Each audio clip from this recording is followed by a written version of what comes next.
As India approaches the final phases of the Lok Sabha elections, Chief of Defence Staff General Anil Chauhan has announced the imminent establishment of integrated theatre commands. The prospect of these changes prompts preparation within the military, as evidenced by CDS General Chauhan's call for a unified joint culture among the armed forces. The creation of integrated theatre commands will enhance military preparedness and war-fighting capabilities, laying the groundwork for extensive future reforms. An official release from the Ministry of Defence emphasized the importance of fostering joint operational structures among the Indian Army, Indian Air Force, and the Indian Navy. Hello and welcome to News Affairs. Before we proceed further, we request our viewers to please subscribe this channel if you have not yet subscribed. If you find the video informative, please like and share the video. Our team banks upon your support desperately.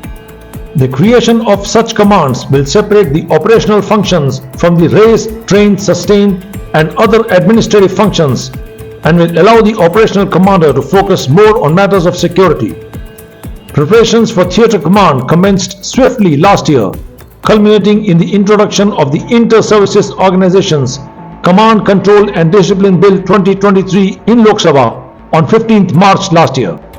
Promptly referred to the Standing Committee on Defence, the bill underwent scrutiny and received clearance without amendments in July 2023, followed by its passage in the Lok Sabha in August 23. According to the Defence Ministry, it aims to empower the Commander-in-Chief and Officer-in-Command of Inter-Services Organizations with all disciplinary and administrative authorities concerning the personnel serving in or attached to such organizations. Before proceeding further, let's first understand what is an integrated theatre commands. It's a strategic concept that aims to integrate the capabilities of the Army, Air Force and Navy to optimize resources for wartime and operational effectiveness. This structure places all forces under the command of a senior military officer, with each command responsible for a specific geographical region. In India, the Andaman and Nicobar Command and the Strategic Force Command, which oversees nuclear weapons, are the only two integrated theatre commands.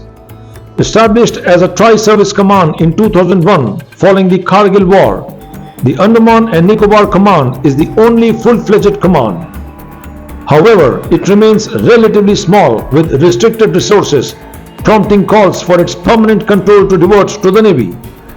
Retired Lieutenant Colonel J.S. Sodhi, reflecting on CDS Anil Chauhan's recent announcement, expressed that the integrated theatre commands, once they are implemented, will be the largest military reforms in the Indian Armed Forces, because such a massive level of defence reforms hasn't been carried out to date since we got independent in 1947.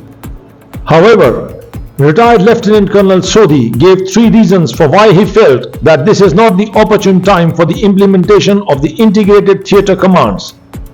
Firstly, India will be potentially facing a two-front war with China and Pakistan by 2035, according to the Chinese government paper Wen Vi Pyo, which was titled 6 Wars China is Sure to Fight in the Next 50 Years. Before this potential conflict, China and US might clash over Taiwan, as suggested by the Central Intelligence Agency Director William Burns on February 3, 2023.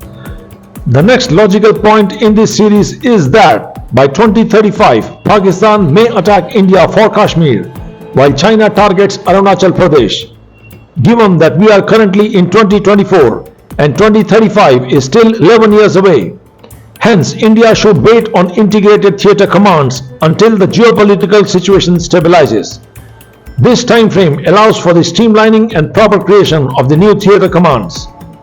The theatre commands concept is embraced by major geopolitical powers like China, Russia and the United States due to their substantial economic and military resources.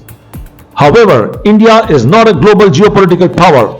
Rather, it is a geopolitical pivot alongside countries like Germany, France and the UK. To substantiate this, let's look at some facts. Despite authorizing 42 squadrons of fighter aircraft for the Indian Air Force, India only currently possesses 29.5 squadrons, highlighting a critical deficiency.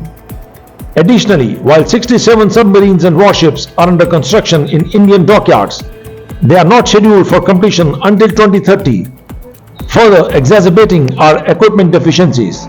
Therefore, creating theatre commands will pose a challenge due to existing deficiencies in fighter aircraft and other equipments. It should be delayed until these deficiencies are addressed. The third point is that the effectiveness of theatre commands hinges on the presence of a national security strategy. This strategy delineates a nation's combat objectives, providing clarity to all sectors including government, corporate and the semi-government entities, as well as various arms of the military. Hence, establishing a national security strategy is crucial before implementing integrated theatre commands. Defense reforms are intricate and multifaceted, and this overview provides only a glimpse into the complexities involved. Given entrenched interests and bureaucratic hurdles, implementing such reforms is challenging for any nation. India too faces these challenges. However, in recent years, significant strides have been made in defense reforms, resulting in enhanced strategic strength. Initiatives such as increased private sector participation, the Agnipath recruitment scheme, the One Rank One Pension scheme, and improvements in border infrastructure underscores this progress. Additionally, the government has undertaken various measures to augment the combat capabilities of the armed forces. Yet, the question remains, when is the most opportune time for India to establish its integrated theatre command? While integrated theatre commands hold promise for significant military reforms, their implementation should be carefully considered in light of geopolitical challenges, equipment deficiencies, and the need for a national security strategy. Jai Hind.